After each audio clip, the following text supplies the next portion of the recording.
Bumuhos po ang pakikiramay mula sa mga celebrity at mga tagahanga matapos pumanaw ang One Direction member na si Liam Payne. Nahulog po ang singer mula sa balkonahe ng kanyang hotel room sa Argentina. Saksi si Aubrey Carampel.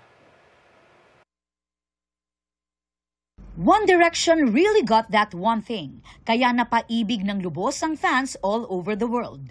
Nang mabuo sila sa British reality singing competition na X Factor noong 2010, ilan sa hit songs nila ang One Thing at What Makes You Beautiful. 2016, nag-hiatus ang banda at nagkaroon ng kani-kanilang solo careers. Pero hindi inakala ng Directioners na darating ang araw na ito. Ang 31-year-old na si Liam Payne, idineklarang patay matapos mahulog mula sa balkonahe ng kanyang third-floor hotel room sa Buenos Aires, Argentina. Wala pang linaw kung aksidente ba ang pagkahulog ni Payne sa balkonahe.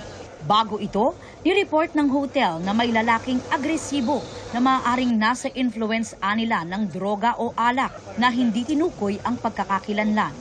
Nang pumutok ang balita, bumuhos ang pakikiramay. Ang isang fan hindi napigilang maging emosyonal sa balita. Last year, naging open si Liam sa kanyang alcohol at mental health struggle sa isang video. That's why I'm kind of back here today to show that I do think differently now and I'll see you soon. Dahil sa kanyang pagpanaw, maiiwan ni Liam ang kanyang anak na si Bear. Bago ang kanyang pagpanaw, may ilang videos pa sa Argentina na in-upload si Liam sa Snapchat. Hindi naman nabanggit kung kailan ito nakunan. Good luck, Mr. Horan. I'm very proud of you.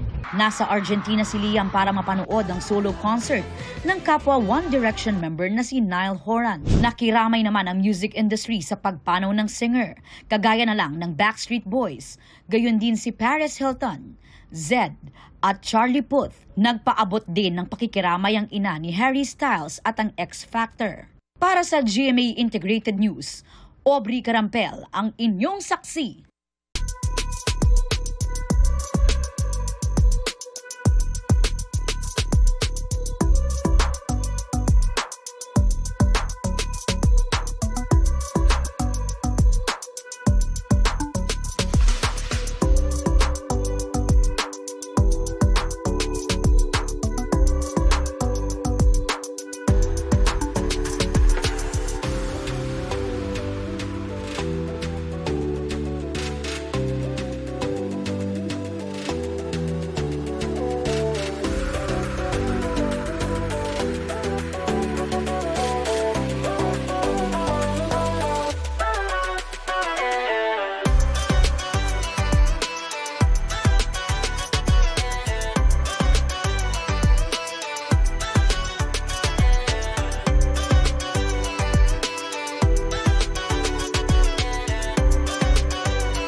Mga kapuso, sama-sama tayong maging saksi. Mag-subscribe sa GMA Integrated News sa YouTube at para sa mga kapuso abroad, samahan niyo kami sa GMA Pinoy TV at sa www.gmanews.tv.